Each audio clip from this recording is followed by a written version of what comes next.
नमस्कार दोस्तों, आज हम बात करेंगे अफोर्डेबल हाउसिंग के बारे में।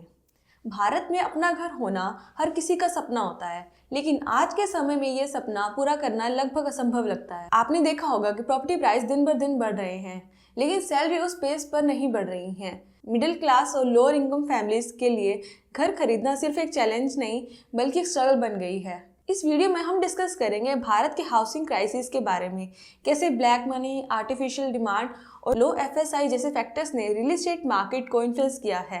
साथ ही हम देखेंगे कि कोविड के बाद हाउसिंग मार्केट में क्या चेंजेस आए हैं और आगे इसके क्या सॉल्यूशन हो सकते हैं।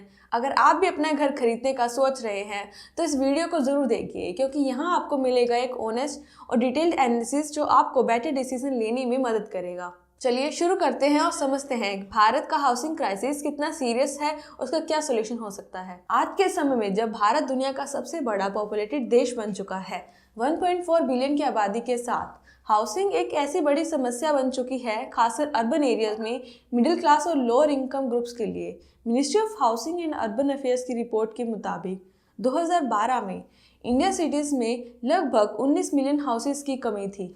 2011 के सेंसस के हिसाब से इस शॉर्टेज में 95% ज़्यादा हिस्सा लो इनकम ग्रुप्स के लिए था, जो कि बहुत चिंताजनक बात है।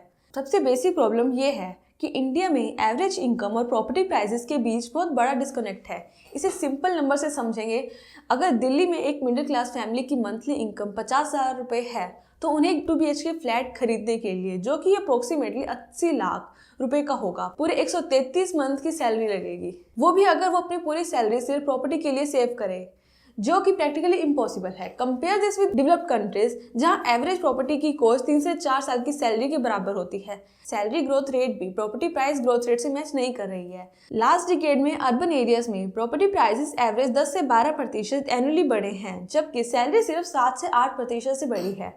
इन्फ्लेशन को कंसीडर करें तो रियल सैलरी ग्रोथ और भी कम है। इसका मतलब हर साल प्रॉपर्टी एवरेज इंडियन की पहुंच से और दूर होती जा रही है। अगर हम EMI और फाइनेंशियल बर्डन की बात करें, EMI कैलकुलेशन को समझना इंपॉर्टेंट है। बैंक्स जनरली प्रॉपर्टी की टोटल वैल्यू का 80% तक लोन देते हैं। अगर कोई 1 करोड़ की प्रॉपर्टी खरीदना चाहता है तो मिनिमम 20 लाख डाउन पेमेंट चाहिए। बाकी 80 लाख का लोन 8.5 इंटरेस्ट रेट पर 20 साल के लिए लें तो मंथली EMI अप्रोक्सीमेटली 70,000 रुपये होती है। अब अगर फैमिली की मंथली इनकम 1 लाख रुपए है तो 70% इनकम सिर्फ EMI में चली जाएगी। Basic living expense, children education, health care और रिटायरमेंट सेविंग्स के लिए क्या बचेगा। Bank generally totally house hold income का 40 से 45% से ज़्यादा EMI अलो नहीं करते।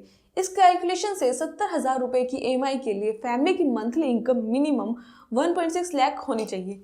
गवर्नमेंट डाटा के मुताबिक इंडिया में सिर्फ टॉप 3% फैमिली की इनकम इतनी है, यानी 97% पॉपुलेशन के लिए रेगुलर हाउसिंग लोन अफोर्डेबल है ही नहीं। कोविड के कारण 2021 के सेंसस नहीं हो पाई, लेकिन Indian council for research and international economic relation की 2020 की स्टडी के मुताबिक अर्बन हाउसिंग की शॉर्टेज 2012 के 18.7 मिलियन से बढ़कर 2018 में 29 मिलियन हो गई है, यानी कि 54% मैसिव ग्रोथ। इस शॉर्टेज में वो लोग भी शामिल हैं जो होमलेस हैं, इनएडुकेट हाउसेज में रह रहे हैं या स्लम्स एरिया में रह रहे हैं या फिर ओवर क्राउडेड कंडीशन में रह रहे हैं। दिल्ली की सिचुएशन को ही देख लीजिए। दिल्ली गवर्नमेंट के इकोनॉमिक सर्वे 2020-21 के मुताबिक सिर्फ दिल्ली में ही 6.7 मिलियन लोग पुअर हाउसिंग कंडीशन में रह रहे हैं। इसमें 695 स्लम सेटलमेंट्स, 797 अनऑथराइज्ड कॉलोनीज और 362 अर्बन विलेजेस शामिल हैं। दिल्ली को और 2.4 मिलियन नए हाउसेस की जरूरत है। हाउसिंग डेफिसिट को मीट करने के लिए ये नंबर्स बताते हैं कि प्रॉब्लम कितनी सीरियस है। रियल एस्टेट सेक्टर में सबसे बड़ा इशू ब्लैक मनी का है। जब आप प्रॉपर्टी खरीदने जाते हैं, डीलर आपको 2 टाइप्स के प्राइसेस बताता है। एक ऑफिशियल प्राइस होता है जिसमें गवर्नमेंट टैक्सेस जैसे स्टैम्प ड्यूटी और GST लगते हैं, और दूसरा जो एक्चुअल प्राइस होता है जो मार्केट में चल रहा है। फॉर एग्जाम्पल, अगर एक फ्लैट का एक्चुअल प्राइस 1 करोड़ है तो डीलर आपको सर्कल रेट के हिसाब से 30 लाख दिखाएगा। इस 30 लाख पर ही आप टैक्स पे करेंगे और बाकी 70 लाख ब्लैक मनी में जाएगा। सर्कल रेट और मार्केट रेट के बीच का ये डिफरेंस डेवलपर्स को ब्लैक मनी एडजस्ट करने का मौका देता है। बड़े पॉलिटिशियंस, बिजनेसमैन मल्टीपल प्रॉपर्टीज इसी तरह परचेज करते हैं, कम सर्कल रेट पर रजिस्ट्री करवाते हैं और बाकी अमाउंट ब्लैक मनी में दे देते हैं। इस सिस्टम से गवर्नमेंट को टैक्स रेवेन्यू का बड़ा नुकसान होता है। अगर हम FSI की कहानी देखें, जिसे हम फ्लोर स्पेस इंडेक्स या फ्लोर एरिया रेशियो कहते हैं, वह एक और बड़ा फैक्टर है जो इंडिया में हाउसिंग क्राइसिस को अफेक्ट करता है। इंडिया की मेजर सिटीज में FSI बहुत कम है, एवरेज 1.33, जबकि न्यूयॉर्क, हांगकांग जैसी सिटीज में 25 तक होता है। मतलब अगर आपके पास 1000 स्क्वायर फीट लैंड है तो इंडिया में आप सिर्फ 13,030 स्क्वायर फीट कंस्ट्रक्शन कर सकते हैं, चाहे सिंगल फ्लोर हो या मल्टीपल फ्लोर में डिवाइड करें। गवर्नमेंट का कहना है कि वो FSI इसलिए रिस्ट्रिक्ट करता है ताकि सिटीज में पॉपुलेशन का प्रेशर ना बढ़े और विलेज से सिटी की तरफ माइग्रेशन कंट्रोल में रहे। लेकिन एक्सपर्ट्स का मानना है कि ये अप्रोच गलत है। कम FSI की वजह से वर्टिकल डेवलपमेंट रिस्ट्रिक्ट होती है, जिससे हाउसिंग सप्लाई लिमिटेड रहती है और प्राइसेस हाई रहते हैं।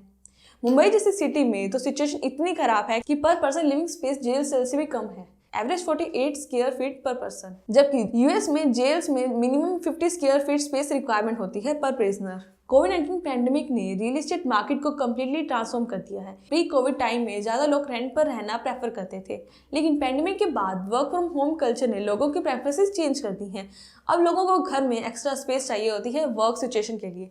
इस वजह से 2 से 3 BHK फ्लैट्स की डिमांड बढ़ गई है। 2023 में इंडिया का रियल एस्टेट मार्केट $265 बिलियन का था और एस्टिमेट के मुताबिक 2030 तक ये $1 ट्रिलियन तक पहुंच जाएगा। कोविड पीरियड में बहुत लोगों ने पैसे सेव किए हैं क्योंकि एक्सपेंस कम हो गए थे और अब वो रियल एस्टेट में इन्वेस्ट करना चाहते हैं। पेंडेमिक के टाइम पे जो लोग अपने होम टाउन वापस गए थे, उनमें से बहुत लोग अब वापस सिटीज में आ रहे हैं और प्रॉपर्टीज खरीदना चाहते हैं। आर्टिफिशियल डिमांड का खेल। प्रॉपर्टी मार्केट में ब्रोकर्स की भूमिका भी कम कंट्रोवर्शियल नहीं है। ब्रोकर्स आर्टिफिशियल डिमांड क्रिएट करते हैं बाय क्लेमिंग कि बिल्डिंग में सिर्फ 1 या 2 फ्लैट्स बचे हैं, जबकि रियलिटी में बिल्डिंग खाली पड़ी होती है। ये आर्टिफिशियल स्केर्सिटी प्राइसेस को आर्टिफिशियली हाई रखती है। गवर्नमेंट डाटा के मुताबिक इंडिया में 7 लाख से ज़्यादा फ्लैट्स खाली पड़े हैं, फिर भी प्राइसेस स्काई हाई हैं। ब्रोकर्स क्लाइंट्स को प्रेशर करते हैं कि अभी खरीद लो, बाद में प्राइसेस और बढ़ जाएंगे।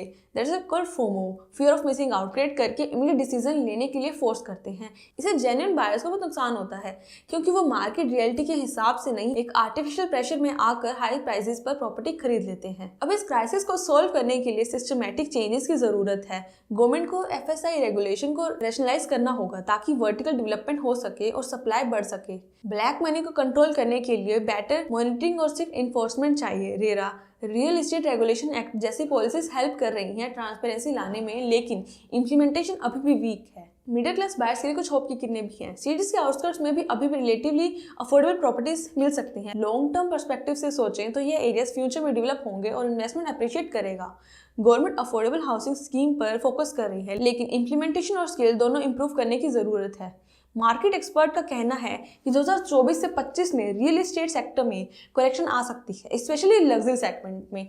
इंटरेस्ट रेट स्टेबल होने से होम लोन्स मोर अफोर्डेबल हो सकते हैं, लेकिन fundamental problem like black money, artificial demand और लो FSI एड्रेस नहीं हुए तो लॉन्ग टर्म में प्राइसेस हाई ही रहेंगे। सेंसस 2011 के मुताबिक 17% अर्बन हाउस होल्ड स्लम्स में रहते हैं। बिगर सिटीज में ये परसेंटेज और भी ज्यादा है। मुंबई में 41% लोग, कोलकाता में 30% और चेन्नई में 29%। ये नंबर्स शो करते हैं कि अफोर्डेबल हाउसिंग की कितनी नीड है। गवर्नमेंट को प्राइवेट सेक्टर के साथ मिलकर इनोवेटिव सॉल्यूशन डेवलप करने चाहिए जिससे हाउसिंग अफोर्डेबल हो सके। इंडिया का हाउसिंग क्राइसिस कॉम्प्लेक्स है जिसमें मल्टीपल फैक्टर्स इन्वॉल्व हैं। Black money, restrictive regulation, artificial demand और weak implementation of reforms. Middle class के लिए अपना घर खरीदना सपना बन गया है। सॉल्यूशन अवेलेबल है, लेकिन पॉलिटिकल विल और सिस्टमेटिक चेंजेस की जरूरत भी। तब तक बायर्स को केयरफुल रिसर्च करनी होगी, रियलिस्टिक एक्सपेक्टेशंस रखनी होंगी और लॉन्ग टर्म पर्सपेक्टिव से इन्वेस्टमेंट डिसीजन लेने होंगे। हाउसिंग एक बेसिक नीड है और इसे एक्सेसिबल बनाना हमारे इकोनॉमी और सोसाइटी के लिए क्रिटिकल नीड है। Thank you guys for watching our YouTube video. Please like, share and comment your opinion in the comment section below and also subscribe our YouTube channel.